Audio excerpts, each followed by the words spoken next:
मनोज भाई, ही 2 नंबरची गाय आहे, काय किंमत सांगताय? 71,000 रुपये. यावरात बसल्यावर माग पुढे होईन यावर. आज हा मनोज भाई, ही 2 नंबर गाय आहे, काय सांगता याचं? 71,000 रुपये. दुधाची काय क्षमता राहील? ही 10च्या वरच दूध देणार आहे. 10च्या पुढे दूध देईल. हा. मित्रांनो, गाय खरेदी करायची असेल 10च्या आसपास दूध देणारी गाय आहे, कॉन्टॅक्ट करा आणि खरेदी करा. आणि एकदम गायची शांत खासियत काय स्वभावाची मनोज गाय. भाई? गायची खासियत काय आहे? ही प्युअर जातीला प्युअर गाई. जातीला प्युअर गाय आहे. हो. मग शिंगवर असल्यामुळे नंतर काय क्रॉस वगैरे काय नसतं, काय नाही काय नाही.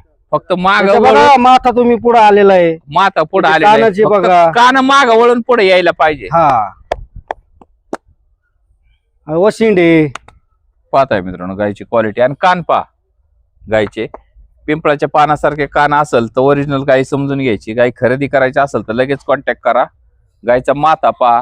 आणि काही लोक म्हणतात की मनोज भाई लाल कलरच्या गायी आहेत ह्या आपल्या परिसरातल्या, ह्या गाय कुठून आणताय? काय लोकांना पण सांगा. गुजरात मधून भावनगर पासून 100 किलोमीटर आहे, तिथून गायची खरेदी राहते. गायची खरेदी राहते. हो. बापूभाई यांच्याकडून गाय घेतो. बापूबाई यांच्याकडून. बापूभाई ते पुढे या. आलेले आहेत आपल्यापाशी आता. मित्रांनो, हे बापूभाई आहेत आमचे मित्र गुजरातचे. आमची गेली 5 ते 6 वर्षापासून मैत्री आहे बापूभाईची ना आमची.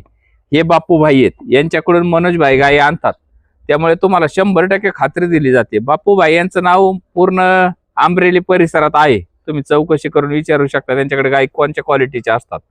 बापू भाई, इससे अच्छी बड़ी गाय लेने कितना खर्चा आएगा? वहाँ तो देखो ब्रीड पे गाय बिकेगी, ये भी नस्ल वाली गाय है. हाँ, गाय है ना हमारे वहाँ ब्रीड के ऊपर बिक रही है. ब्रीड के ऊपर बिक रही है. गाय से कोई मतलब नहीं है. हाँ. गाय छोटी रहे बड़ी रहे उससे कोई मतलब नहीं. ब्रीड अच्छी होती, कीमत भी ज्यादा रहती है. और गाय गरीब और दूध में शांत होना चाहिए. हाँ मित्रांनो, गाय खरेदी करायची असेल तर देखो ना, ये प्योर गिर गाय है. उसका माथा देखो, उसका सींग देखो, उसका कोट देखो. गरीबी बहुत है. गरीबी बहुत है. ओरिजिनल गाय गरीबी रहती है. हाँ, गरीबी.